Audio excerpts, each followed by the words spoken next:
think there are only 2 Tory MPs who have actually publicly called for Rishi Sunak to go.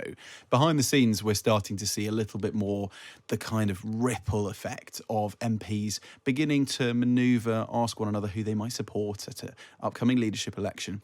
Very few people, I think, still think that there could be a leadership election this side of a general election, i.e. they still think Rishi Sunak will lead the Conservative Party into the general election. But I think what you're seeing is that kind of growing sense of kind of doom-mongering, of feeling that there's no escape from the result, and that it's sensible, therefore, to plan for who and what should come next. Yeah, it is a very clear sign of that sort of, I don't know, doom mentality setting in. I see the Popular Conservatives, the popcons, that's called, and one of their leading lights, Mark Littlewood. He was saying, wasn't he, that they're loyal to Rishi Sunak. This is all about later on, but just to contemplate a change of leader means contemplating defeat, and it means kicking out Rishi Sunak after that defeat. There's no way that's anything but undermining. Well, absolutely. And I think one of the most striking things about this was that Mark Littlewood's sort of strategy for trying to build a coalition of people to win an ensuing leadership contest, for which you would need the support of both MPs and party members, he devised something called the 70,000 strategy, which effectively meant winning over 70 MPs and 70,000 members. Now, 70 MPs would suggest a parliamentary party post-election of 140 if you were looking to sort of get a majority. And in 2019, it was something like 364. So I don't think anybody is, believing that the Conservatives are going to get a good result. It's about basically damage limitation and whether or not the Tories can keep the number of seats above even 100. What do you make? I know I sound a bit like a race commentator in the build-up to the Grand National here, but how do you rate Priti Patel among all the other runners and riders? She's an interesting one because she's sort of not had her fingerprints on government for some time. Obviously, she was Home Secretary and then, the original brains behind things like the Rwanda plan, which has been stalled for almost exactly 2 years now. And she has remained this kind of soft, kind of underlying critical figure at the middle of the Conservative Party, still wanting to remain relevant. She gave this really interesting speech to the Conservative Democratic Organisation, which is seen as being very closely aligned to Boris Johnson and wanting sort of grassroots members to be heard, in the aftermath of last May's local elections, where the Conservatives lost over 1,000 councillors. And at the time, nearly this time last year, she blamed the centre of the party for the Conservatives' heavy losses. And she said the party would not have seen over 1,000 of our friends and colleagues lose their seats if centrists had spent more time with us, listening, engaging, and called for this kind of moment of reflection. So she's clearly somebody who has issues with the current direction of the party, but is being quite choice about her interventions. And I suspect, if there is a similar kind of really bad result for the Conservatives at the local election in a month's time, then we might be hearing more from her. Aubrey, great to talk to you. Thank you. Aubrey Allegretti, Chief Political Correspondent of The Times. Now, let's get the thoughts of Mark Garnier, the Conservative MP. Hello, Mark. Hi, John. Hi. Well, look, we've talked about, let's just go through Penny Mordaunt. We've talked about Grant Shapps, the Defence Secretary. We've talked about Kemi Badenoch. James Cleverly's name has come. Now we're talking about Priti Patel. Are you really encouraged that so many people are mentioned as potential leaders of your party? Is this just, I don't know, a healthy sense of wanting to better yourself on the part of all these people? I don't know, John. It's one of those sort of difficult things. I've been reading the Times, obviously, this morning about all this with Mark Littlewood and the Popular Conservatives.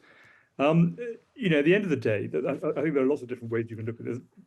The first important point is that all of us who are standing for election as Conservative candidates are doing so because we strongly believe there'll be a Conservative government, and we're fighting to win and continue to deliver the stuff which we feel is very strong. We hope the public feel is very strong and very good. The problem is if you start talking about a leadership challenge, either before or after the general election, then people who want to support the Conservatives won't know which leader they're going to be supporting. Of course. If we are going to change straight after the election, it would just be ridiculous. So I think all this talk, if I'm being entirely honest with you, I'm not seeing that much of the talk on the kind of WhatsApp groups that I'm on. But nonetheless, I do think we need to quieten down and actually get on with the job of trying to get Rishi Sunak elected under his own mandate as a Prime Minister and win the general election, which will happen sometime this year. You must be in despair then. I mean, because every day there is another plea for unity in the party, and every day there's more evidence of factionalism and plotting, and it's simply unstoppable. It is. I mean, I'd say, look, we can all sit and look at the opinion polls, and and John Curtis now has us as a 1% chance, I think, of winning the next general election. Although some people would say even that's rather optimistic. But would you be one of those people? Well, saying it's optimistic. No, look. So you and I have had this conversation before, John, and one of the things that I know, having fought 5 general elections, is you only really know what the outcome is going to be in the last 6 or 7 days of that general election campaign. I think you and I have even arranged to have a date on that Sunday leading up to the general election, and then we'll have a pretty good idea of what it's going to be like. And a good example of this is when we went into the 2017 general election. We started the campaign with a 20-point lead. The day before the election, I think we had a 1-point lead. In the end, we did slightly better than that. But it does go to show that it doesn't matter which side of the argument you're on, you can still do badly or still do very well. Keir Starmer's got to win the election. I can hear the weariness in your voice, Mark, and I can completely understand it. But I mean, you accept, because how could you not, that the local elections in May, sooner than the general election. That's going to be a pivotal moment. It's going to be a test of nerve, apart from anything else from your party, because after that, it's not going to be good. After that, the whole thing could just fall to pieces. Well, I've certainly been arguing for some time now that the best time for us to hold the general election would be concurrently with the local elections. And I think you're absolutely right. The problem with local elections is you tend to get quite small turnout. So in a general, we get around 60%, and in a local, we get around 30% turnout.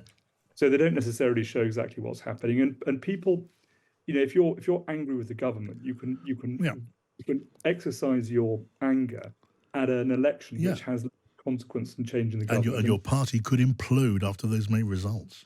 I don't think it'll implode, but I think we need to sort of have a careful think. Look, they may be better than we're expecting. I mean, they may you never know what will come out, but but I don't think it will implode. I think at the end of the day, we're in that final glide slope. We're on finals to land in the general election. If we start changing the pilot again, we're just going to end up with a hideous crash on the runway, to use an aviation metaphor, to its death. But it's as I say, we've got to pull together and we've got to get on with this. And Rishi is the guy who's going to lead us into the next general election.